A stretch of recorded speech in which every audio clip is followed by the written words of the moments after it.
भारत में सरकारी अस्पतालों में इलाज अक्सर मुफ्त या बहुत कम खर्च में मिलता है। एक आम सवाल सभी के दिमाग में है कि गवर्नमेंट हॉस्पिटल फ्री है, फिर भी लोग प्राइवेट में क्यों जाते हैं? आज हम हेल्थ मिनिस्ट्री और गवर्नमेंट हेल्थ केयर के सिस्टम को डेटा के साथ सिर्फ स्टेप बाय स्टेप समझेंगे। सिर्फ इमोशन नहीं, लॉजिक और ग्राउंड रियलिटी फैक्ट के साथ। यह है decoding India 360।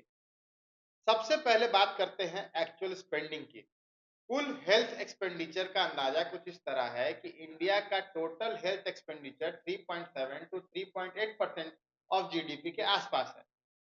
Public government share का हिस्सा इस ओवरऑल में लगभग 48% तक पहुंच चुका है, लेकिन डब्ल्यूएचओ के हिसाब से एक कंट्री हेल्थ केयर स्पेंडिंग का एम 5% से ज्यादा होना चाहिए। इंडिया उससे काफी नीचे है। सिंपल मतलब, गवर्नमेंट फ्री ट्रीटमेंट ऑफर करता है, लेकिन टोटल बजट अभी भी ग्लोबल बेंचमार्क से काफी कम है। इंडिया में पब्लिक सेक्टर इंफ्रास्ट्रक्चर का सिनेरियो ये है कि गवर्नमेंट हॉस्पिटल्स की संख्या लगभग 26,000 से ज्यादा है। पब्लिक हेल्थ सिस्टम के टोटल बेड्स 8,18,661 तक अवेलेबल है। बट नेशनल हेल्थ पॉलिसी के मुताबिक 2 बेड्स पर 1,000 पॉपुलेशन का टारगेट है। तब भी ग्राउंड लेवल पर शॉर्टेज का इशू है। इसका सिंपल मतलब यह है कि हॉस्पिटल तो है, पर बेड और सैचुरेशन पॉपुलेशन के हिसाब से कम पड़ते हैं। आज की सबसे बड़ी प्रॉब्लम डॉक्टर और स्टाफ की शॉर्टेज है। डब्ल्यूएचओ की रिकमेंडेशन है कि एक डॉक्टर पर 1,000 पॉपुलेशन हो, लेकिन भारत अभी भी इस बेंचमार्क से काफी पीछे है। इस रेशियो को समझ आता है कि डॉक्टर के पास उतना टाइम नहीं होता है कि वो हर पेशेंट को अच्छी तरीके से अटेंशन दे सके। अब आते हैं आयुष्मान भारत स्कीम, जो एक बड़ा पब्लिक हेल्थ इंश्योरेंस प्रोग्राम है। लगभग 28.45 करोड़ कार्ड जनरेट किए जा चुके हैं। इसके through 6 crore 11 lakh hospital admissions cover लेते हैं।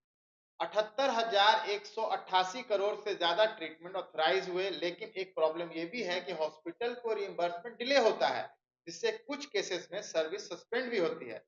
मतलब साफ है, इंश्योरेंस कवर है, पर टाइमली पेमेंट और रिइंबर्समेंट प्रोसेस सिस्टम को वीक बना देते हैं। अब समझते हैं रियल रीजन। पब्लिक हॉस्पिटल्स में डॉक्टर कम है, स्टाफ और इक्विपमेंट शॉर्टेज है, वेटिंग टाइम बहुत ज्यादा है, फिजिशियंस पर कैपिटा का रेशियो हाई होता है। इसलिए प्राइवेट हॉस्पिटल्स जहां क्वालिटी और टाइम दोनों मिलता है, वहां लोग ज्यादा प्रेफर करते हैं, चाहे कॉस्ट उसका ज्यादा क्यों ना हो। डब्ल्यूएचओ रिपोर्टिंग के मुताबिक पब्लिक हॉस्पिटल सिर्फ 10% हॉस्पिटल्स बनाते हैं, बाकी प्राइवेट सेक्टर डोमिनेट करता है। लोग फ्री कह कर जाते हैं, पर कंफर्ट और टाइम सर्विस चाहते हैं, जहां उन्हें फील होता है कि उनके टाइम और अटेंशन का रिस्पेक्ट होता है। एक इंपॉर्टेंट पॉइंट है out of pocket expenditure. India में आउट ऑफ पॉकेट एक्सपेंडिचर अभी भी लगभग 47% of total health care expenditure है। मतलब आधे से ज्यादा खर्चा पेशेंट खुद उठाता है। गवर्नमेंट फ्री ट्रीटमेंट का मतलब ये नहीं होता है कि जीरो खर्चा होता है। दवाई, डायग्नोस्टिक और ट्रैवल में लोग काफी खर्चा देखते हैं। फंडिंग कम होना एक फैक्टर हो सकता है, लेकिन बिगेस्ट गैप है गवर्नेंस और इम्प्लीमेंटेशन, स्टाफ डिस्ट्रीब्यूशन, डाटा और मॉनिटरिंग सिस्टम। जैसे एक केस में गढ़वाल डिस्ट्रिक्ट में स्टाफ शॉर्टेज का सिनेरियो है।